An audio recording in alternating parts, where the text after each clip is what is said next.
Welcome back to my channel. আমি আবার চলে এসেছি। এই যে আজকে আমি একটা মাছের রেসিপি তোমাদের সাথে শেয়ার করছি। আর আজকে আমি নিয়ে এসেছি এই যে চেলা মাছ। আর সবচেয়ে প্রথমে আমি এই যে মাছটা ধুয়ে নিয়ে এবার আমি নুন হলুদ দিয়ে মাখিয়ে নিচ্ছি। নুন হলুদ দিয়ে ভালো মতো মেখে নেব। এখন আমি হাতার সাহায্যে মাছের গায়ে নুন হলুদটা ভালো মতো মেখে নিচ্ছি। তার কারণ হচ্ছে আমি হাতটা অলরেডি ধুয়ে ফেলেছি ভালো করে। এখন আর তাই মাছের মধ্যে আমি হাতটা দিচ্ছি না, হাত দিয়ে মাখছি না, হাতা দিয়ে মেখে নিচ্ছি। আমি এবার তেলটা গরম হয়ে যাওয়ার পর আমি মাছগুলো দিয়ে দিয়েছি। তারপর ভালো করে ভেজে তুলে নেব। আর মাছগুলো দেখো ভাজা হয়ে গেছে, আমি অল্প অল্প করে তুলে নিচ্ছি। আর মাছগুলো ঠিক তোমরা এইভাবে ভাজবে যাতে মাছগুলো গোটা থাকে, ভেঙেও না যায়, আর মাছ ভাজাটাও ঠিকঠাক মতো হয়।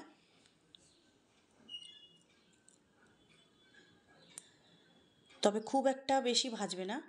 তারপর আমি এখানে এই তেলের মধ্যে দিয়ে দেব পেঁয়াজ কুচি,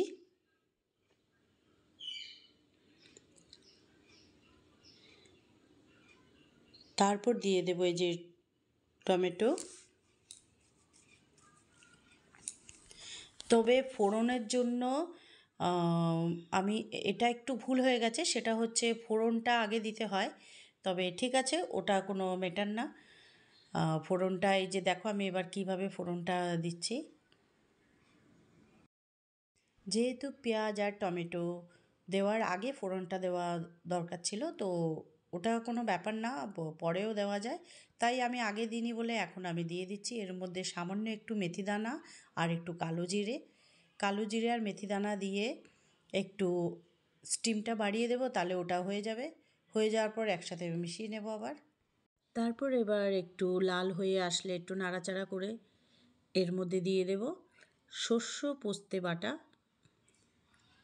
সামান্য পরিমাণ একটু, খুব বেশি না, সামান্য পরিমাণ একটু সর্ষে পোস্ত বাটা দিয়ে দিয়েছি। তারপর এর মধ্যে দিয়ে দেব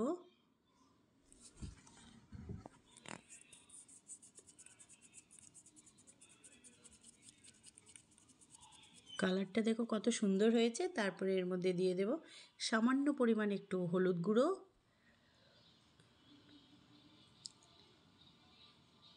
একটু জিরে গুঁড়ো,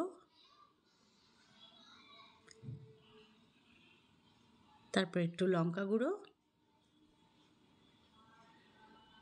আর কাঁচা লঙ্কা তো দেবই, তবে লঙ্কা গুঁড়োটা একটু কালারের জন্য। তারপর পরিমাণ মতো নুন,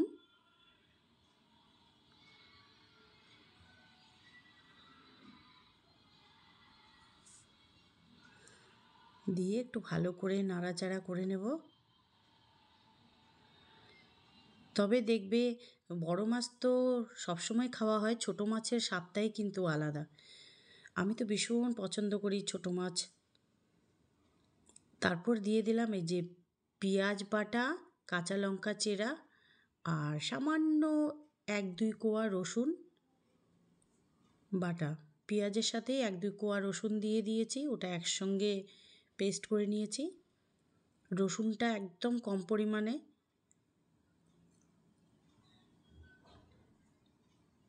তারপর জল দিয়ে দেব।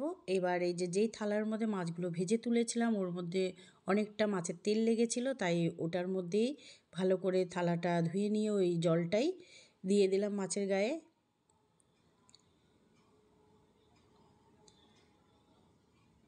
এবার ঢাকা দিয়ে দেব। তবে কে কে আমার মতো ছোটো মাছ খেতে পছন্দ করে অবশ্যই কমেন্ট করে জানিও।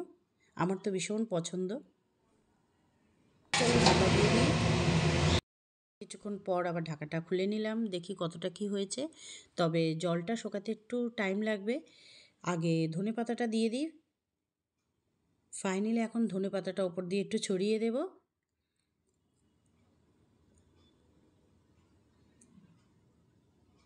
এই যে ধনেপাতাটা দিয়ে দিলাম।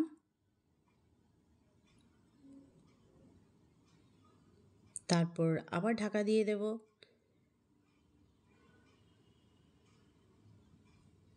চলো এবার ফাইনালি ঢাকাটা খুলে দেখে নিই। দেখো মাছটা জলটা শুকিয়ে গেছে, মানে মাছটা সেদ্ধও হয়ে গেছে আর মাছটা ফাইনালি হয়ে গেছে। এবার আমি মাছটাকে নামিয়ে নেব। দেখো কত সুন্দর হয়েছে, তোমরা দেখেই বুঝতে পারছো। তো আমার মাছটা হয়ে গেছে, এবার আমি নামিয়ে নিচ্ছি। আর এই মাছের সঙ্গে একটু মুসুর ডাল আর তার সাথে গন্ধরাজ লেবু হয়ে গেলে খাওয়া জমে যাবে। আর কিছুই চাই না।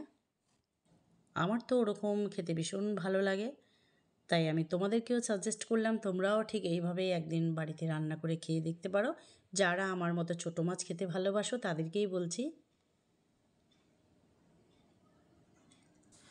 তো ফাইনালি মাছের চচ্চড়ি হয়ে গেছে, দেখে কি মনে হচ্ছে তোমাদের অবশ্যই কমেন্ট করে জানিও। বলে না মাছে ভাতে বাঙালি। যাই হোক, তো আজ এই পর্যন্তই। নেক্সট ব্লগে আবার দেখা হবে। Tata guys.